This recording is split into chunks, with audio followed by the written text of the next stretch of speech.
Today is a perfect day for doing some snow dyeing.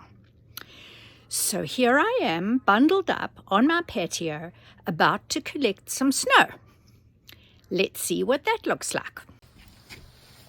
It is very fluffy and light, which is kind of unusual for Vancouver snow. But there we go. I'm just using a little dustpan and it's working really well to fill my bucket with the snow. I may need to come back for another load, but you get the picture. So I am now indoors and I have got some cotton blend fleece here that I bought from Fab Cycle a while ago, and they're all sort of fairly smallish pieces, but when I bought them, I figured that I wanted to use them for some dyeing, and then I would sew them together and make a nice top or something similar to that. And so it's very fleecy on the back, and then of course on the other side it's got that smoother look. And I have already prepared this fabric for dyeing. In other words, it's been soaked in soda ash and washed with Blue Dawn soap to remove any of the impurities, like basically give it a super clean. So we are now ready to move to the next step, which is wetting this fabric because it was dry. So I've got it in my lovely glass vessel sink in my basin, and it is wet, and the next step now is to squeeze out the excess water. I do not have to dry the fabric, but it needs to be wet when I start dyeing. So we will then move to the dyeing once I've squeezed this all out. Okay, so now it is to prepare where I'm actually going to put the fabric. And I've got a big blue Rubbermaid tub, which I have put in the bottom. I have put some stones that I had. I really need more stones than what I've got for such a big container. The purpose of this is to make sure that my fabric, with the snow melting through the fabric with the dyes, which we'll get to in a bit, I want to make sure that the fabric doesn't lie in all this mixed up water from the melted snow in the bottom of the tub, because then all that will happen is you'll just get this muddy fabric dyeing. So you've got to kind of keep the fabric elevated a little bit from all the drips of the melting snow or melting ice, because I've done this with ice before. I haven't really done it with snow. So this is going to be a real fun experiment today.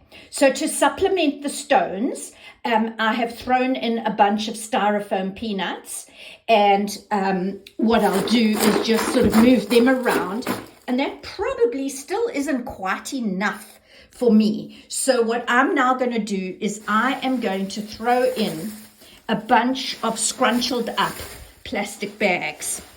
And the fabric will squish this down a bit, but I'm hoping that there will be some little cracks here and there that the melted dye and snow will disappear down in. So I'm just going to arrange that. I'll do it off camera.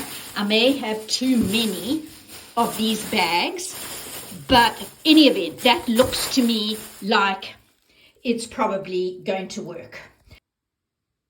There is the snow that I have sprinkled on the top of the fabric. Gee, my fingers are cold. I should have had gloves on.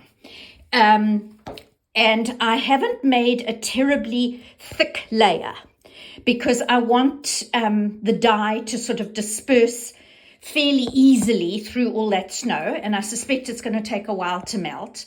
Now, I could put another layer of fabric on top of this, but because the snow is so white and soft and fluffy, I am not going to do that. I'm only going to do one layer of fabric. I'm going to use the same dye powders throughout to have that cohesiveness, but I will now sprinkle the dye powders. So this is the dye that I'm using. It's called Tintex. I've used it before and I know it works well. And the color I'm using is dark plum, So I'm starting with that one. Probably should start with a lighter one, but who knows? I like experimenting and seeing what I get. So I'm now going to sprinkle this on top of the snow. And I'm not going to put it everywhere. I'm going to sprinkle it here and there because I'm coming back with other colors. So there I have sprinkled the dark plum onto the snow, and I'm now going to go and open up another color and we'll sprinkle that too. If I wanted to be very precise, I could have used a teaspoon and measured out the dye, but I am not going to do that. I'm just sprinkling. At this point in time, I've got dark plum and ultraviolet. So let's see what we're going to add next. This one is called Riviera Blue, and it's also a dye line. Here I have some tangerine orange. Okay, and I'm going to sprinkle that in just for good measure. Okay, and I think that's it. I'm not going to do much more than that. And that is going to be all I'm going to put here.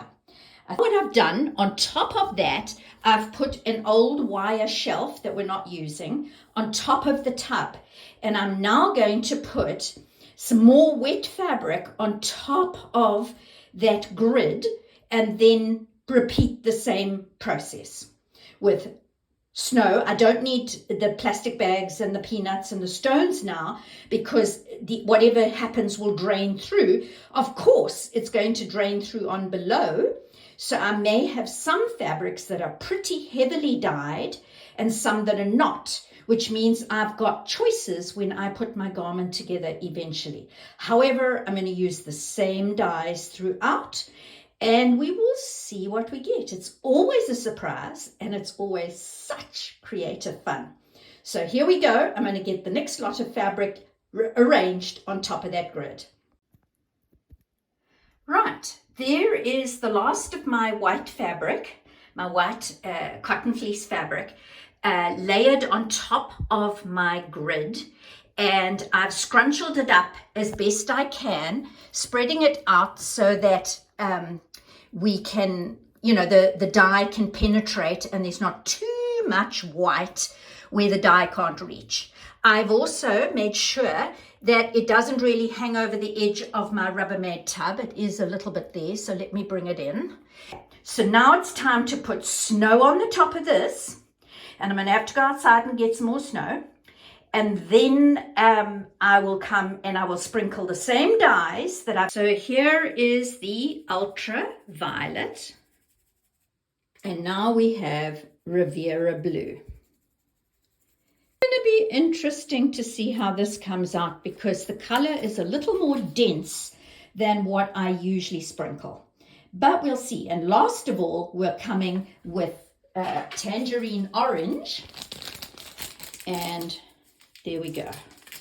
Let me get the packet. All right. And there is some tangerine orange. And let's tip the packet up so that we get all of it out. So now we play the waiting game. We have to leave this completely alone. No fiddling, no poking. Just leave it alone until all the snow has melted.